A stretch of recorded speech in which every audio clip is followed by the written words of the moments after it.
vanmôre net vir so 2 versies daar in 1 Petrus lees. As u Bybel saamgebring het, kan jy saam met my blaai. Dis Hebreërs, Jakobus, Petrus. Dis die, soos ons nou sal noem, die algemene senkbriewe. Die algemene senkbriewe. En ek gaan net 2 verse vanmôre vir u lees uit 1 Petrus 2 vers 2 en dan in 2 Petrus 3 vers 18. Nou ek lees hierdie versies vir 'n baie spesifieke doel.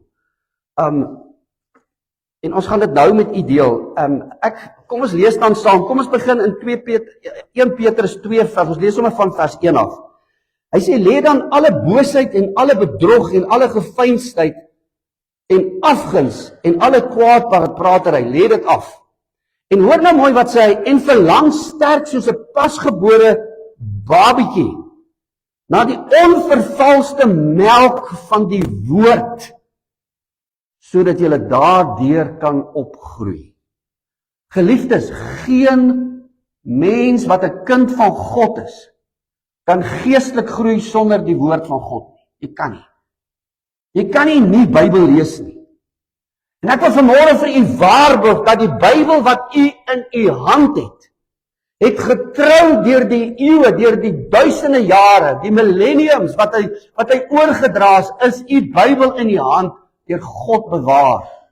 Ons kan na baie ouer manuskripte toe gaan, selfs so vroeg as die eerste 30 jaar nadat Johannes geskryf het ons stukkies van wat hulle gekry het, papirus, wat ons dit kan vergelyk met die teks wat ons vandag het. En dan is daar die teks 99.9% dieselfde. God het die Bybel bewaar. Mense sê altyd, ja, maar hoekom is die Bybel so, wat hy so baie oorvertaal? Broer en suster, onthou net, daar kom altyd nuwe vertalings om die Bybel vir u probeer meer duidelik te maak.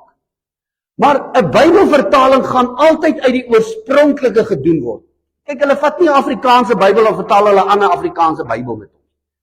Nee, hulle vat 'n Griekse teks, wat ons sogenaamd 'n grondteks. En dan vat hulle daai grondteks wat van 'n klomp kodekse afkom. Kodekse is 'n boek, dis net so 'n mooi woord in daai tyd vir 'n boek. Want hulle het nou al hierdie manuskripte gekry, wat onthou die ding is mos met hand oorgeskryf.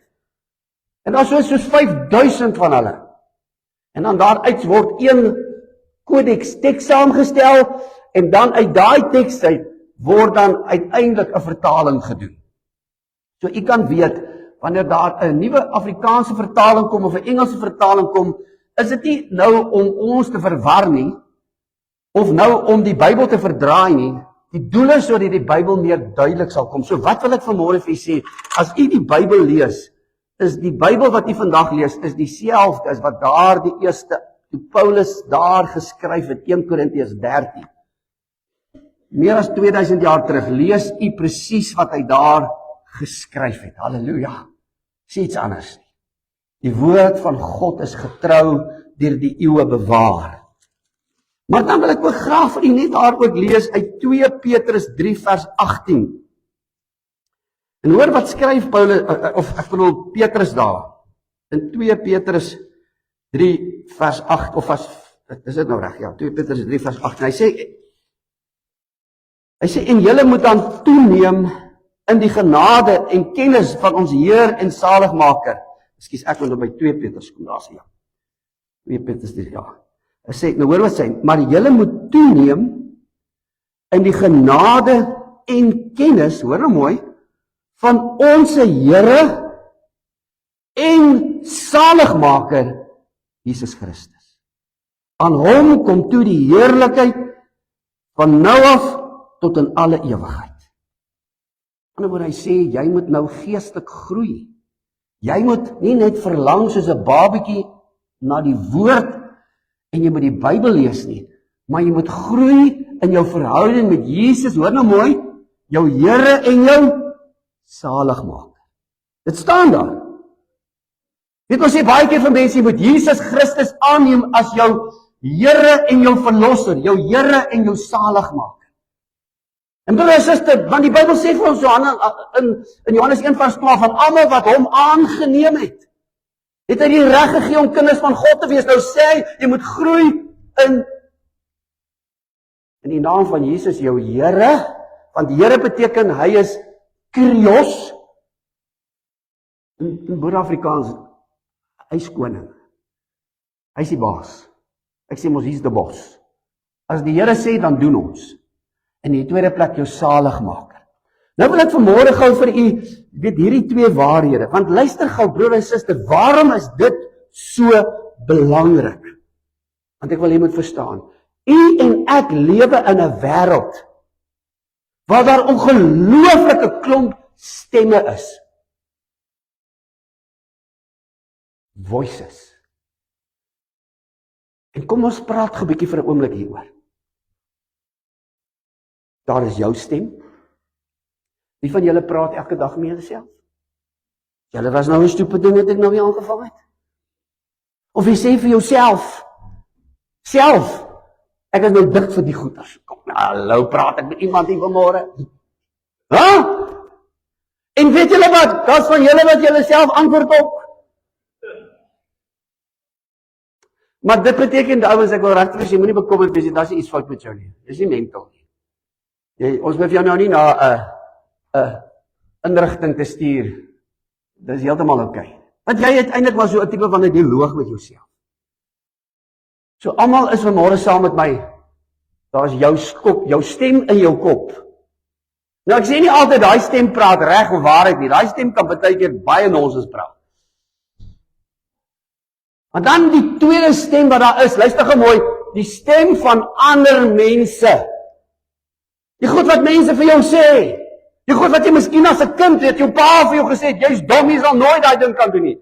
My pa het vir my gesê, nee my kind, ek dink nie jy moet meganies werk nie. Ons gaan jou laat want my pa het gesê ek gaan ten minste leer om 'n spyker in 'n muur te kap, want hy het gedink ek is nie baie goed met my hande nie.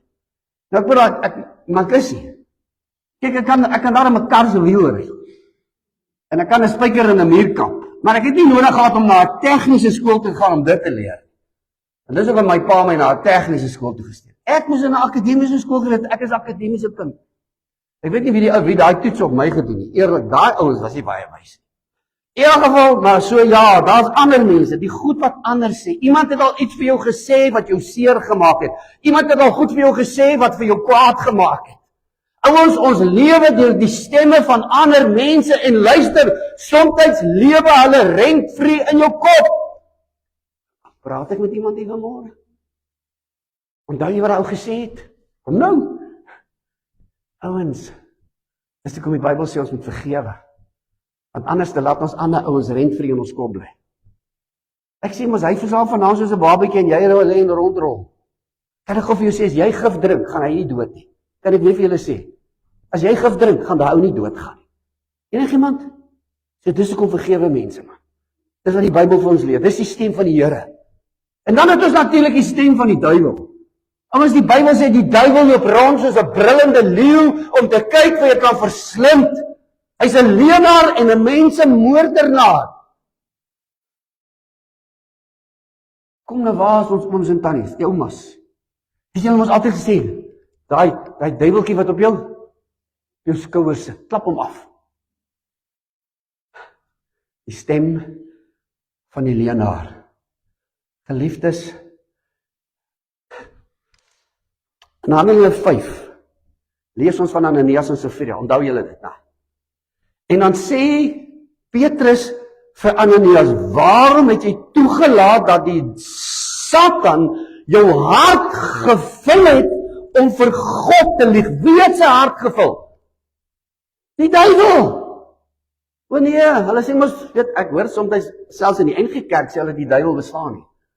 Daar is ek 'n profies wat dit sê. Maar as hulle lees hulle nie die Nuwe Testament nie. Broer en suster, ons moet hierdie dwaalings teëstaan. Luister mooi. Dis soos die brandweerhoof wat die brande stig en niemand verdink kom nie. Hoe sal hy dit nou doen? Nou ek sê nie elke ding wat op aarde gebeur is die duiwel nie. Maar geliefdes, die Bybel sê hy's definitief een tannie het eendag kom die dominee, hy sê tannie, jy het nooit sleg gesê van niemand nie. Jy kan sekerlik nie iets goeds oor die duiwel sê nie. Jy kyk die dominee soos sê, dominee, ek wil daarom net vir jou sê, hy het nie 'n leier op sy kop nie. Ons die duiwel val vir ons aan. Die Bybel sê, hom moet ons weerstaan, staan vastig in die geloof. Ons is met sy werk in die onbekend nie, skryf Paulus. Die stem van die duiwel. Want dan is daar die laaste stem, die stem van God. En jy sien wat ek wil hê jy moet verstaan, wat ek wil hê jy moet verstaan vanmôre, is dat die stemme wat in ons lewe na ons toe kom na ons toe, en hoor nou mooi, deur gebuigde spieëls. Nou almal stem saam met my, as ek nou vanmôre 'n spieël sou vat, kyk gou mooi, en ek vat hom so en ek buig hom so lank, en ek staan aan die kant, gaan ek dan vanmôre lank en handsome lyk, nou, kom nou, lank en maar as ek aan die kant staan, just gaan ek nog korter wees, maar gelukkig ek sien my vet nie. Maar aan hierdie kant gaan jy kort en vet wees. Maar wat kry jy as jy in 'n gebuigde spieël kyk? Hoor nou mooi, 'n versteurde prentjie, 'n distorted picture. Want dis wat gebuigde spieëls doen. En ons probleem met ons is ons lewe deur gebuigde spieëls. Ouens, jy kan nie daai klomp nonsens glo nie, dis leuns. Daai goed in jou kop.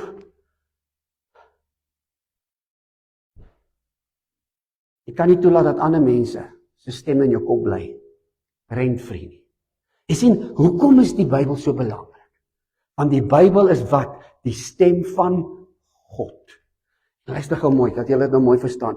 Daar's net een reguit spieël. Ja, hy's omgedraai, ek weet. Maar hoor nou mooi, daar's net een reguit spieël en dis God se woord. Dit gee vir ons 'n korrekte prentjie van onsself. Ons almal het gesondig en dit ontbreek ons aan die heerlikheid van God. Dit sê ons nie weer gebore word. Dit sê ons nie hom aanneem as ons Here en ons saligmaker. Ons die koninkryk van God nie sal beerf. Jy sien geliefdes, dis nie wat dink jy van jouself nie. Of is nie wat sê jy nie. Ek kom nie vanmôre om na die woorde van 'n dominee te luister nie. Ek kom vanmôre om te luister na die woord van God. En luister gou vanmôre, die woord van God is die enigste spieël in jou lewe wat vir jou die ware prentjie en die waarheid kan gee rondom jou, die lewe na die dood. Dis die enigste een wat vir jou die waarheid kan gee rondom wie is God? Rondom Jesus Christus, rondom engele, rondom die lewe na die dood self. En broer en suster, wat vir my skeer is baie keer die hoeveelheid kennis wat gewone gemiddelde Christene oor die Bybel het. Kyk, baie keer raak ek bekommerd. Ek meen, ek sal nie na 'n dokter toe gaan wat so min weet nie. Waar is ons prokureurs? Ek sal nie na 'n prokureur toe gaan wat so min is. Ek soek 'n ou wat die goed ken. Daarom is dit belangrik, jy kom Sondag om na die woord te luister. En hier is belangrik vanmôre, geliefdes, daarom kom ons Sondag by mekaar om te hoor, so sê die Here, Here. En ek dink ons moet so kleed maak, waar is die nou? So sê die Here, Here. En daarom moet ons seker maak wat van hier af gepreek word, is wat die Here sê. Wat in sy woord staan. Hy is die tweede groot waarheid, wat ek vanmôre wil hê jy moet verstaan. Daarom is dit belangrik vanmôre dat ons in die tweede plek, luister gou mooi, het ons gesê ons moet ook groei in ons kennis van Jesus Christus, my saligmaker. Iewers moet hy my saligmaker word, want jy word nie gebore met hom as jou saligmaker. En hy word nie jou saligmaker net deur op Sondag in 'n kerk te sit nie. Iewers moet jy hom aanneem as jou persoonlike verlosser en saligmaker. En ek wil vanmôre gou vir julle so 'n mooi koortjie leer, is dit oukei? Dis vir my so 'n pragtige koortjie, is baie maklik. Hy gaan so: ons noem hom saligmaker, ons noem hom saligmaker, ons noem hom saligmaker, want dit is sy regte naam. Onthou julle toe die engele gekom het daar in Handelinge 2 of in Lukas 2. Dan noem hy hom the Savior of the world. Daar's nie 'n ander saligmaker. Hoekom word hy redder genoem? Want hy kom om ons te red van ons verlorenheid en van ons sonde. Hy sterf aan die kruis. Hy betaal die prys, sodat ek en jy vergewe kan word, sodat ek en jy gered kan word, sodat ek en jy die ewige lewe kan beerwe. Ouens, deur geen ander naam. Handelinge 4:12, daar is net een naam onder die hemel gegee waardeur ons gered word. Die Engels sê, there's only one name through which we are saved, because he is Savior. En luister nou mooi, jy sal bietjie jou Savior beter moet leer ken, mense. Kom nou. Jy moet hierdie verlosser van jou beter leer ken. En daarom sê, neem toe in die genade en die kennis van ons Saligmaker en Here. En die Here is daar, ek gaan definitief vir julle 'n bietjie meer koortjies moet leer. Het julle hom nou, kyk, is mos nie moeilik nie. Ons noem hom Saligmaker, ons noem hom Saligmaker, want dit is sy regte naam. Maar die tweede versie van daai liedjie sê, ek is 'n skip op die lewenssee, deur storms gaan my weg. Die Here is my stuurman self, want hy alleen stuur reg. Die Here is my stuurman, die Here is my stuurman, die Here is my stuurman, want hy alleen stuur reg. My Savior and my Lord. Die Here is my stuurman, mense. En geliefdes, die Bybel is duidelik dat ons moet toeneem in die genade en kennis van ons Saligmaker en die stuurman van my lewe, want luister gou geliefdes, hy stuur ons op die regte pad. En ons kan dit alleen leer ken deur sy stem te leer ken. Ons ken die stem van die Here deur die inspraak en die stem van die Heilige Gees wat in my woon. Ons noem dit die innerlike fluistering van die Heilige Gees. Ons het mos gesê, Pinkster, dat die Heilige Gees is 'n persoon. Het hy sê vir Petrus of vir Filippus, gaan na daai waar, bly daar. In Handelinge 13 sê hy, sonder nou vir my Barnabas en Paulus af vir die werk waarvoor ek hulle geroep het. Die Heilige Gees is 'n persoon, hy kan met jou praat. Hy praat gereeld met my. Hy sê gereeld vir my, jy kan nie dit sê nie, of jy kan nie dit doen nie. Jy gaan vir Karen moet sê, jy is jammer. Dit was nou baie lelik. Jy gaan nie Sondag preek as jy nie eens waar jammer sê nie. Hallo? Dan moet ek maar gaan. Amen. Ons leer sy stem ken deur die woord van God. Hoe praat God met ons? Deur sy woord. Hy praat met ons deur sy Gees. Hy praat met jou deur omstandighede.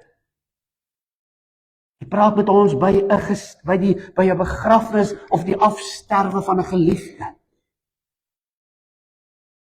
God praat, geliefdes. Die Bybel sê, God is there and he is not silent. Die Here is daar en hy is nie stil nie. Elke Sondag van die kansel af. Ek dink, wie van u het al op 'n Sondag hier gesit? Ek bedoel, want jy moet besef, die Heilige Gees sal partykeer die woord van God, decode. Julle weet mos wat's decode. Dat ek preek 'n ding en jy hoor 'n ander ding. Kom nou. Dan stap jy die oggend uit en sê, joh, die Here dan...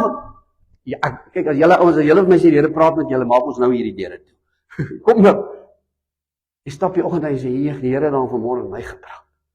Dit kan wees wat ek gesê het. Onder die leiding van die Heilige Gees. Dit kan dalk eers wees wat ek nie gesê het nie, maar dit het iets by jou getrigger. En jy stap daai oggend uit en jy sê, God het vanmôre met my kom praat. Die Here het met my kom praat en dis wat die Here vir my gesê het. Geliefdes, ons is nie skizofreen. Dis nie 'n hoorbare stem. Ja, God kan deur hoorbare stemme praat en hy het dit gedoen en hy kan, maar dikwels praat hy, hoor nou mooi, met 'n inner voice. Amen. Dis 'n stem waar, luister mooi, hier binne in jou. Ek was Saterdag by 'n vriend wat ek baie goed ken, sy getuienis, en ek het hom gevra of hy nie een Sondag hier wil kom getuig nie, en nou wil ek nie sy getuienis alles vertel nie. Maar wat vir my aangrypend is, hy was by 'n geleentheid gewees, en ek kan nou nie presies onthou wat dit was nie, en sy naam beteken blydskap. En 'n meisietjie, 'n vroutjie, stuur vir hom 'n boodskapie, en sy sê vir hom, jou naam beteken blydskap, maar ek sien nie die blydskap in jou nie, en sy gee vir hom 'n versie in die Bybel. En hy gaan lees daai versie, en hy dink toe by homself, wie sê hom hierdie goed vir my te sê? En die teks is in Romeine 2, en net voor dit staan die gedeelte, jy wat aan 'n ander oordeel jy nie jouself nie, Jesus het by die goed los. Want dadelik judge hy, en hier staan dit. En hy lees verder en daar staan, of verag jy die goedheid en getrouheid van God, omdat jy nie besef dat die goedertierende van God jou tot bekering wil bring nie. Maar in oorkomstig jou verharde hart, versamel jy vir jou vandag 'n skat van toring in die dag van toring. En hy lees dit verder. En hy sê vir die Here, weet jy wat? My saak God moet reg met God. Ek het my hele lewe lank in die kerk gesit en boksies gemerk. Julle weet mos wat dit, né? I've done that. Ja, ek was in die kerk. Ek het belydenis van geloof, ek is gedoop. Ek is 'n goeie mens, boksies. Hy sê hy was die boksie ou. Julle die boksies. En toe ontdek hy is ongered en hy is sonder Jesus. En die Here red sy siel. Wat 'n ek gaan laat hy vir ons kom vertel. Ja. Ek meen ek ken hom, hy's 'n mechanic. Hy het baie my karre reggemaak. Sien daai assume, ek het maar assume hy's reg. Toe was hy nie. So ek assume niks van julle ouens nie. Ek weet nie of julle reg is nie. Amen. Geliefdes. Daarom sê die Bybel, ons moet verlang na die woord, ons groei deur die woord. Maar dis die Heilige Gees, ons moet sy stem hoor. God moet vanmôre met jou kom praat, jy moet die stem van die Here hoor. Deur die prediking van die woord, of vanmôre deur die innerlike stem van die Heilige Gees, of deur omstandighede. Jy sit dalk daar op 'n plek, daar in die berge, en jy kyk so oor die berge, en dan kom God en hy kom praat met jou. Ek wil vanmôre vir julle vra, hoor julle die Here wat met jou praat? Hy's daar. Is die rede waarom ons soms nie die Here hoor nie, is luister gou mooi, is dit dalk omdat jy nog nie ingeplak is nie. Kyk, luister gou ouens, wie van julle luister radio? In julle karre of waar by die huis? Nou, kom nou, luister niemand radio nie. Sê net vir my, hallo, wys, enigiemand bo, huis, radio, luister gou mooi. So, julle weet mos hoe werk dit, nou, kaartjie, wat my ding, en dan, kyk, julle het mos vandag sulke knoppie computergoeders, nou. Maar jy weet, vroeër jare het ons mos die knop gehad, nou onthou julle. Dan moet jy hom draai. Dan hoor jy hom net, hy so, en dan die oomblik as hy so op die stasie, weet mos, dan kom hy op die stasie, nou, julle weet mos, nou. Dan is hy daar op RSG. Dan sê hy vir jou, goeiemôre, gaan dit vanmôre by julle? Ek het op 'n stadium by 'n radiostasie gewerk, is nogal baie nice. Ek het boodskappe en goedjies op 'n radio, was in Nelspruit gewees, Radio Laveld. Dit so 20.000 mense gehad wat geluister het. Maar jy sit in 'n ateljee en jy neem op. Maar ek het daar gesit, dan sien ek al die duisende mense so om my sit. En dan imagine jy hulle, en dan praat jy met hulle. Maar broers, as hulle na jou wil luister, moet hulle moet luister mooi, jy moet ingetune word, né? Julle verstaan wat is waar is die jong mense, né? Jy moet ingetune word. Jy moet op stasie kom. Want as jy nie op stasie is, dan gebeur net dit. Enigiemand, dis dalk jou lewe vandag. As jy nog nie getune nie, ouens. Maar as hy op die stasie kom, ouens, dan gebeur daar iets. En jy begin God se stem te hoor, en jy begin God te beleef, en jy begin God te ervaar. Die werklikheid van die Here, binne jou omstandighede, binne die soet wat in jou lewe gebeur. En daarom moet ons vanmôre kom verstaan, dis hoekom ons hier is op 'n Sondag, dis hoekom ons disipelskapskole en Bybelstudies het, want ons moet mense laat groei in die woord. Ons moet mense laat groei, dat hulle toeneem in die kennis en in die genade van Jesus Christus, van hulle Here en Saligmaker. En broers, is dit daarom, jy sal sê, jy het nou al baie vir ons gepreek, ons moet hierdie Saligmaker ken, maar weet jy wat, jy moet hom eers ken, jy moet eers hom in jou lewe hê. Kan ek vir jou sê, jy moet eers getune wees. Anders gaan jy altyd wonder wat daar aangaan. Ouens, die Bybel gaan vir jou toe bly, ek beloof julle, die dag toe die Here my siel red, toe gaan die Bybel vir my oop. Toe snap ek hierdie goeders. Ek het nou nie geweet wie's Moses en Abraham, maar ek het geweet wat Jesus vir my kom doen. Ek het geweet wat daar staan. Want weet julle wat, daar's iemand wat die Bybel vir jou tolk. Julle weet mos wat 'n tolk, né? Jy preek Afrikaans en hy gee dit vir jou in Sotho of in Zulu. En daai tolk se naam is die Heilige Gees. Hy interpreteer dit vir jou. Hy maak dit duidelik vir jou. Hy help jou om dit te verstaan. En ek sê nie daar's dele in die Bybel wat nie moeilik is nie. Waar ons soms onsekerheid oor het nie. Want net God alleen is alwetend en ons weet. Geliefdes, jy begin die basis en die basiese goed van die Bybel te verstaan. En nou is jy 'n kind van God en nou begin jy 'n volgeling van Jesus te word. Weet jy, die vroeë Christene daar in Handelinge 11:26 is hulle vir die eerste keer Christene genoem. Christianos. 'n mooi Griekse woordjie. Followers of Christ. O nee, dominee, ek is in die NG Kerk. Of nee, ek is by die AGS. Gaan praat baie keer met mense. Ek vra vir hulle, waar staan jou saak met die Here? Nee, ek behoort aan die kerk. Ek het jou nie dit gevra nie. Ek het nou die dag 'n begrafnis gedoen. Na die tyd vertel die ou my van sy kerk, dus sê ek van my, ek het nie gevra van jou kerk. Ek vra, ken jy vir Jesus? Dis die probleem, ons sit in die kerk, ons is nie getune nie. Ons is nie ingeskakel. Want broer en suster, anderste sal hierdie goed nie vir jou werklik wees nie. Die Heilige Gees gaan dit vir jou vertaal. Hy gaan dit vir jou translate.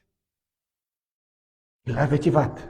Jy gaan aangeraak voel. Ouens, kan ek môre vir julle sê, jy kan die Here voel. Julle.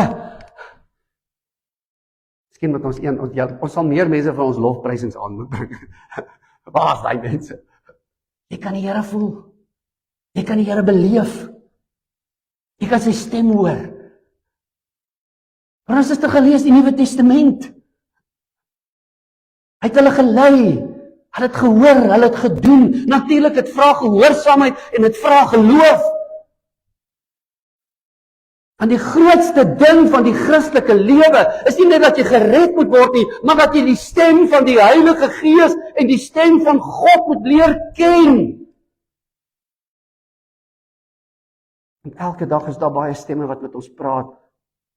Maar hoe weet ons nou dis die stem van die Heilige Gees? Hoe weet ons dis die stem van die Here? Ons weet dit deur die woord van God.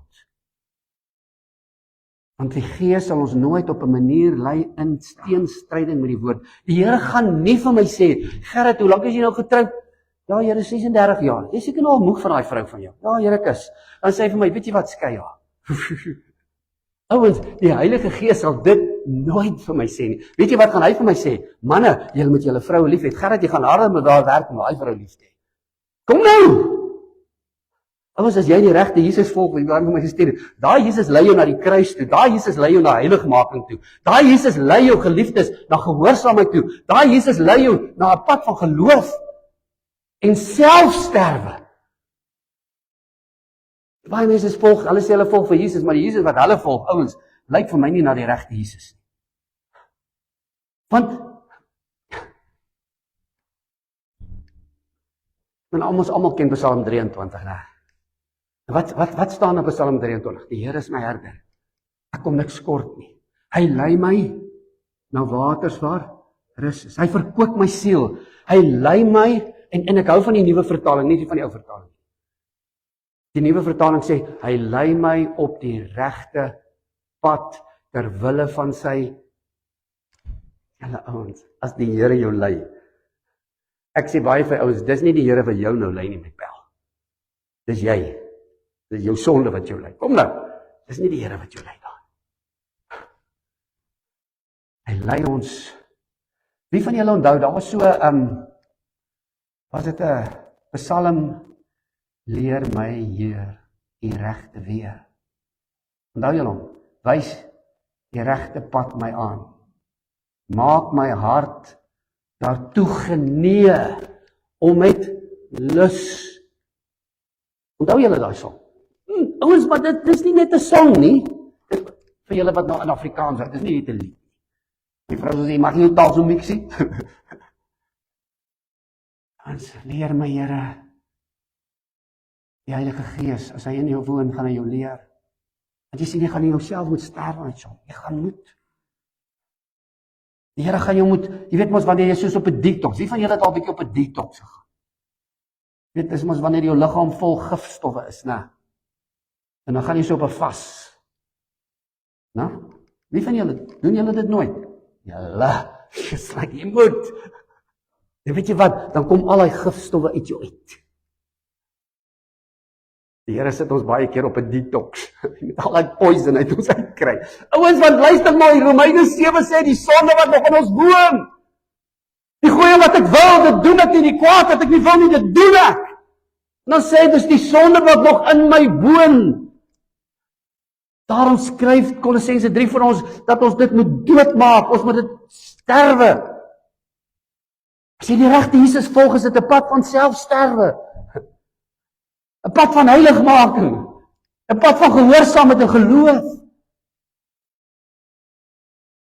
Ons is die Christendom is nie net om op 'n Sondag vir 'n uur hier te kom sit en na 'n preek te luister. Of om iewers 'n lidmaat van 'n kerk te wees of jou naam op 'n register te hê iewers. Jou naam het in die hemel geskryf. Dis wat Christendom is. En daarom het ons in hierdie jaar begin om so 'n bietjie meer met julle, want kyk, baie keer is ek bietjie bang want jy weet nie altyd waar is almal nie, jy weet mos. Ons het so bietjie begin, bietjie dieper in die Bybel ingaan. Kyk, ek sê altyd, dis sulke laagies, julle verstaan, daar's die laagie wat jy die teks noem, jy lees die teks. Maar jy weet nog regtig nie wat daar staan nie. En dan lees jy dit wat, dan gaan jy begin 'n bietjie agter die teks te lees. Jy weet mos dit wat agter die teks staan. Dan gaan jy 'n bietjie dieper gaan. Dan gaan lees jy nog dieper. Geliefdes, die Here se woord is soos 'n goudmyn. Jy gaan hom nooit uitgewerk kry nie. Jy kan maar delf. Daar gaan altyd iets nuuts wees wat ons leer. Daar gaan altyd iets dieper wees. En daarom wil ons in die tydjie wat ons nou gaan begin, gaan ons regtig bietjie saam met julle woord te gaan. Kyk, ek het nou, en ons sal altyd weer preek dat 'n ou moet gered wees. Ek was altyd 'n nuwe ou wat daar kom wat nou nog nie weet nie. Maar ek dink julle ouens weet dit nou al, né? Ek sê nie jy is gered nie, maar jy weet dit. Dis die belangrikste. Hy luister mooi, jou Here en jou, hoor nou mooi, jou Here en jou saligmaker. Vir my so mooi. My Lord and my, die Engels sê dit so mooi, my Lord and my Savior. Geliefdes, nou onthou julle, ons het nou in die begin van die jaar, en ek gaan ook so 10 minute wees, het ons in die begin van die jaar het ons 'n bietjie gepraat oor hoekom lyk ons wêreld soos wat hy lyk? Waarom is die wêreld so gebreek? As Paulus daar in Efesiërs hoofstuk 6 praat vers 10 en hy begin praat van julle moet die wapenrusting aantrek, word kragtig in die Here en die krag van sy sterkte en trek die wapenrusting aan, want julle worstelstryd is nie teen mense nie, maar teen die owerhede, die magte, die bose geeste in die lig. Waar kom die goed vandaan? Sien, die eerste rebellie, moet jy vanmôre verstaan, het in die hemel plaasgevind. En in die Ou Testament, wanneer die Ou Testament, nêrens gebruik die Ou Testament regtig die woordjie Satan vir God, vir die duiwel nie. Want dit is nie 'n naamwoord nie. Dis net, die Bybel gebruik, kyk, kan ek gou vir julle iets verduidelik, in Hebreëus is soos in Engels. As jy van 'n persoon praat, dan sê ek Piet en Koos en Gert. Ek gebruik nie 'n bepaalde lidwoord vir sy naam. Ek sê nie die Gerrit, die Koos. En wanneer die Ou Testament van die Satan praat, praat hy van die Satan. Met ander woorde, dis nie 'n persoonlike naam nie. Dis 'n beskrywing, die aanklaer. Nou in Genesis word hy word hy die rebel genoem, die rebel. Hoekom? Help my, hoekom is hy die rebel? Want hy het gerebelleer waar? In die hemel. Gaan lees Jesaja 14, Esegiel 28. Ek gaan myself ophef, ek gaan my bo God stel, en God het hom uitgewerp. Geliefdes, die engele is ook geskape wesens. Die seun, kyk, die Bybel praat van die seuns van God, Bnei Elohim, the sons of God. Maar ek gaan vir julle 'n bietjie vertel hoekom Jesus is ook 'n seun van God, maar hy is die spesiale, die unieke seun van God. Want hy is nie geskape soos hulle nie. En wanneer hy uit die hemel uitgewerp word, rebelleer hy teen God, en dan gaan die mens in Eden en hulle rebelleer saam met hom deur ongehoorsaamheid. En daar kom 'n skeiding tussen God en mens, en die dood kom die skepping binne. Geliefdes, ek het laasweek mense begrawe, ek het hierdie week in Kreeusdorp mense begrawe.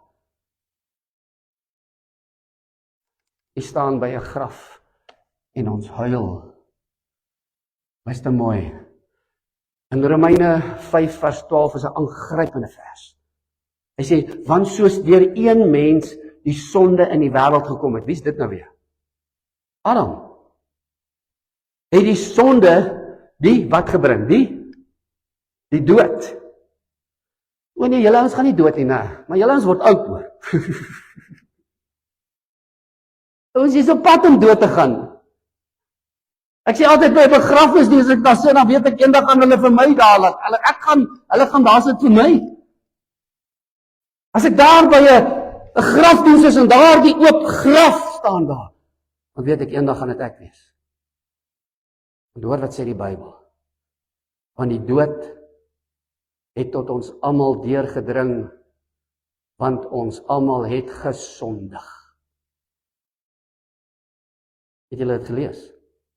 Ek meen, dis my Bybel as julle my gaan check, want ek quote dit. Want soos deur een mens die sonde in die wêreld gekom het, Adam, het die sonde die dood gebring. En nou het die dood tot ons almal deurgedring, nie omdat, hoor wat staan daar, nie omdat Adam gesondig het nie, maar omdat ek gesondig het. Want almal het gesondig en dit ontbreek hulle aan die heerlikheid van God. Geliefdes, dis hoekom ons wêreld lyk soos hy lyk. En dan in Genesis 6 het ons gesê, was daar 'n rebellie, die tweede rebellie in die hemel, toe die engele die mooi vrouens gesien het, en met daardie vrouens omgang gehad het, en so 'n gemengde ras tussen engele en mense is gebore. Die Bybel noem dit die Nephilim, die reuse. Dan lees 'n bietjie Genesis 6. En die boosheid het in die wêreld toegeneem, en God het die mens met wat nou weer laat doodgaan, met wat? Met die groot sonvloed, hy die wêreld deur water laat vergaan. Hy die wêreld deur water laat vergaan. En dit is waar ons die bose geeste kry, the unclean spirits, die onrein geeste. Want dan was daar nog 'n vierde rebellie. Onthou julle hom? Waar was hy nou weer in? By Babel. Die toring, het julle mos ek gaan julle terug klas toe stuur, terug sonnaarskool toe stuur. Weet jy, ek wil regtig vandag vir sê, my bekommernis dat die gemiddelde mense binne die gereformeerde kerk nie die Bybel goed ken. Hulle doen nie. Babel, wat het by Babel gebeur? God sê, gaan en vul en vermeerder en vul die aarde. Wat doen hulle? Nee, hulle pak en hulle bou 'n toring tot in die hemel, want hulle wil God afbring na hulle toe. Jy sien, they want God to become, God moet nou hulle diensknegt word. Hulle skep 'n God vir hulle. Hulle skep hulle eie God. Ons doen dit ook vandag. Dink maar wat ek sê. Ons lewe in 'n wêreld waar God moet by, hoor nou mooi, en jy moet asseblief hoor wat ek sê, waar God moet by ons kom aanpas. God moet maak soos wat? Geliefdes, God sê ons pas by hom aan. Daar's 'n ou mooi spreekwoord wat sê, God said it. I believe it. And that settles it. Broer en suster, God se woord is duidelik. Jesus sê, waarom noem julle my Here, Here, maar julle doen nie wat ek sê nie. Met God is op die troon, hy is koning. Jesus Christus is Here, Kyrios. Dis die Griekse woordjie wat vir die keiser gebruik was. Die keiser het goddelike status vir hom aangeneem en in die Romeinse wêreld moes hulle die keiser worship. Christen is vermoor in die Pax Romana omdat hulle geweier het om voor die keiser neer te kniel, want daar was net een Here vir hulle, net een God. Amen. Ons buig ons knie voor geen ander nie. Ons sing dit.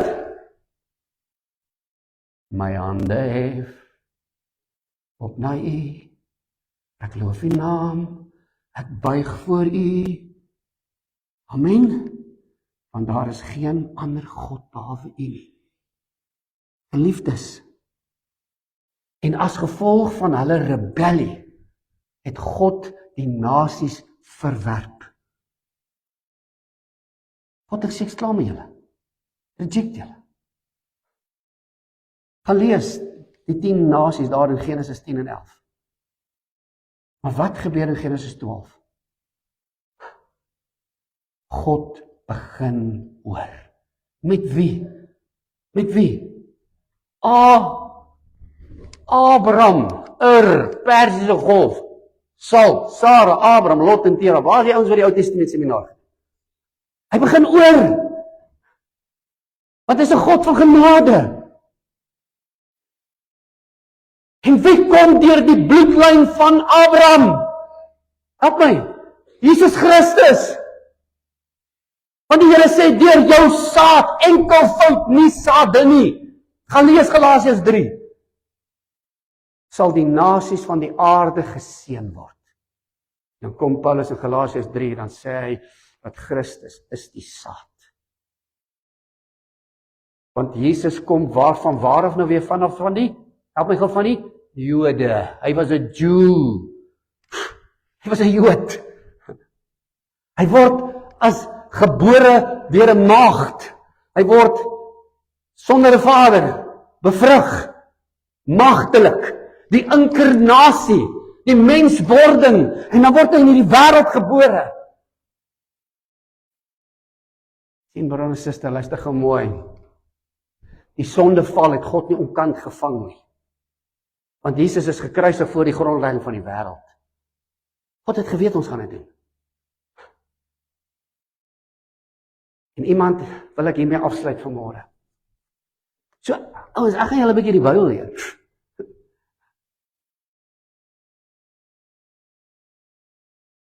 Luister gou mooi.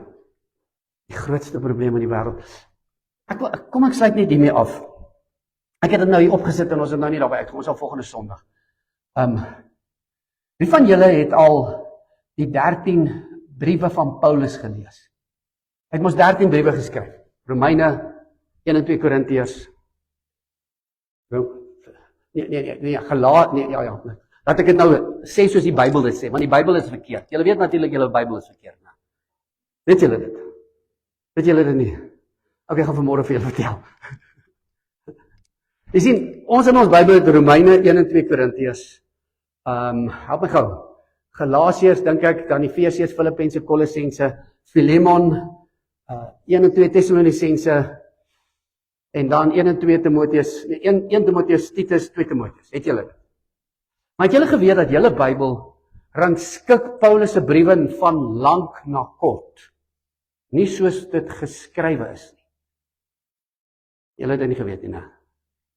Romeine was die eerste geskryf. Romeine was eers 50 geskryf. Watter brief van Paulus het hy eerste geskryf? Help my gou. Galasiërs. En toe skryf hy daarna 1 en 2 Tessalonisense. Dis heel agter want omdat dit kort is. En toe skryf hy 1 en 2 Korintiërs. En toe skryf hy eers Romeine. En jy gaan verstaan hoekom. Paulus se brief is 'n storie van sy lewe, ouens. Dit is nie bedoel om 'n klomp teologie vir ons te gee nie. Ek weet die Tessalonisense gemeente het nou net begin, en toe was daar 'n riot, en hy moet vlug vir sy lewe, en Titus en wie was die ander wat saam met hom was? Timoteus en Silas kom terug en vertel hom, het gaan nie te sleg daar nie. En dan vra hulle van, wat gebeur met ons geliefdes as hulle doodgaan? Dan skryf hy 1 Tessalonisense 4. Dat die Here gaan van die hemel neerkom. Was nie bedoel om 'n hele teologie oor die rapture te wees, of oor die wegraping te wees nie. Dit was om vir hulle te sê, julle geliefdes is okay. Julle moet nie tree soos hulle wat nie hoop het nie, hulle gaan opstaan. Ons, ek beloof julle, ek het ook nie hierdie goed geweet nie. Sien, daarom moet ons vanmôre verstaan. So ek vra die gemeente vanmôre, sal julle saam met my gaan, dat ons in hierdie woord gaan, in hierdie boek gaan kom, wat God die Bybel noem, daar 66 boeke. Dan gaan ons 'n bietjie praat oor waarom het Paulus 1 Korintiërs 13 geskryf. 1 Korintiërs 13 het nie gegaan oor sentimentele behoefte oor liefde nie. Die Korintiërs gemeente was besig met die gawes, en hulle het die gawes totaal en al misbruik. En dan skryf hy vir hulle, sê vir hulle, luister ouens, julle dink julle is so spiritual, nah. Ons praat in tale, wat? Man, daar's sulke kerke, hulle waar Shabbat-karan, is hulle baie heilig. Nou, kom maar eerlik, luister nou mooi. Maar weet jy wat skryf Paulus vir hulle? Die liefde is baie groter. As jy geestelik wil wees, wys my jou liefde. Dit is eintlik 'n rebuke. As hy 1 Korintiërs 13 skryf. Amen! So geliefdes, kom ons sluit af. Kom ons verlang soos babetjies na die woord, sodat ons daardeur kan opgroei. Kom ons neem toe in die genade en kennis van ons Here en Saligmaker. Is hy vanmôre jou Here? Is jy seker? Is hy jou Saligmaker? Is jy seker? As jy nie seker is nie, sê vir hom vanmôre, Jesus Christus. Ek het nog nooit iewers in my lewe U in my hart ingenooi of U aangeneem as my Saligmaker en my Verlosser nie. Maar ek kom vanmôre en ek vra U, kom vanmôre in my lewe. Ek neem U nou aan hier vandag, op hierdie datum. Wat is die datum vandag? Enigiemand? Die 14de Junie. Die 14de Junie 2026 vra ek aanvaar U vandag in hierdie kerkdiens vandag as my Verlosser en my Saligmaker. Want jy moet hom aanneem. Baie mense weet nie, hulle kan nie vir jou sê waar dit hom aangeneem. Hulle weet dit. Jy moet iewers hom aanneem. Jy moet iewers jou geloof in hom sit. Sodat jy kan toeneem in die kennis van jou Here en Saligmaker. Is my Here. Daarom sing ons, ek sal nou nie weer die liedjie vir julle sing nie. Ons noem hom Saligmaker. Wat is sy regte naam? Ek is 'n skip op die lewenspad, sien, deur golwe gaan my weg. Die Here is my stuurman. Hy's die Here, want hy alleen stuur reg. Jy moet na sy stem luister. My skape ken my stem en hulle volg my. Ons kan lank aangaan, maar ek gaan afsluit. As jy vanaand